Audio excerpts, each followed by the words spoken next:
লালপুরে মহান শহীদ দিবস পালন।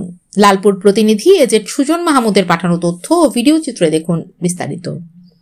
মহান শহীদ দিবস ও আন্তর্জাতিক মাতৃভাষা দিবস উদযাপন উপলক্ষে নাটোরের লালপুরে বর্ণাঢ্য র্যালি বের করেন পৌর ও উপজেলা বিএনপি।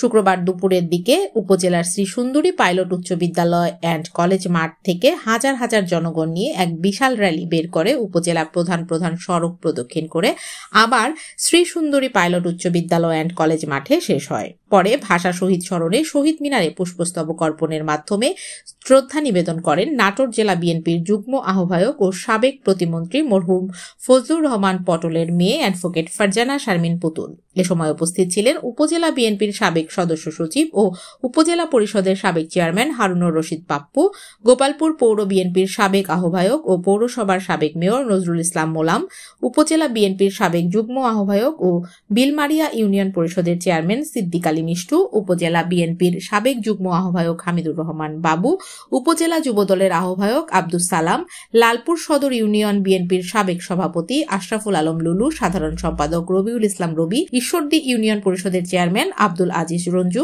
উপজেলা ছাত্র দলের যুগ্ম আহ্বায়ক আবু রায়হান, ছাত্র দলের কেন্দ্রীয় সংসদের সহ সাংগঠনিক সম্পাদক ও রিসার্চ সেলের সদস্য এম মেহেদি হাসান প্রমুখ। নির্বাচন কমিশন এই জায়গাগুলোকে বিতর্কিত করা হয়েছে। একটি ইন্টারিম গভর্নমেন্ট আছে, আমরা আশা করছি যে আমরা যেভাবে তত্ত্বাবধায়ক সরকারের অধীনে অথবা যে কোনো নামে হোক না কেন একটা অন্তর্বর্তী সরকারের অধীনে আমরা একটি নির্বাচন চাই, পুরো বাংলাদেশের মানুষই চায়।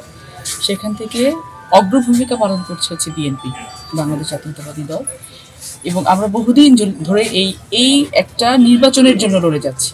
সেই জায়গা থেকে আমরা জানি যে নির্বাচনটা খুব বেশি সহজ হবে না। পরিবর্তিত পরিস্থিতিতে মানুষের মানসিকতা চেঞ্জ হয়েছে, ভোটারদের মানসিকতা চেঞ্জ হয়েছে, দেশের প্রতিষ্ঠানগুলো ভেঙে গেছে।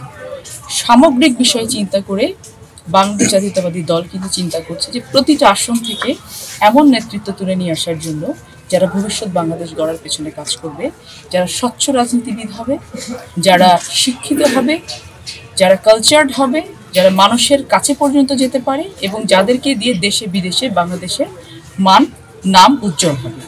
সেই জায়গা থেকে আমি 100% আশাবাদী যে দল আমাকে সিলেক্ট করবে এবং আমি লালপুর বাগাতিপাড়ার কান্ডারি হয়ে কাজ করতে চাই এবং তাদের সেবা করতে চাই। আপনারা জানেন যে আমার বাবা ফজলুর পটল লালপুর বাগাতিপাড়া তথা নাটোরের সামগ্রিক উন্নয়নের জন্য যে অবদান তিনি রেখেছিলেন উনি শেষ মুহূর্তে শেষ করতে পারেননি। যেমন উনি একটা স্টেডিয়াম এখানে করেছিলেন, সেটা উনি উদ্বোধন করার আগে ওনাকে চলে যেতে হয়েছে, সরকার পরিবর্তন হয়েছে।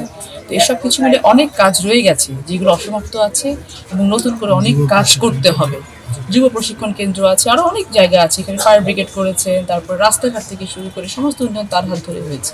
তো এই উন্নয়নের ধারাটাকে বন্ধ করে রাখা হয়েছিল।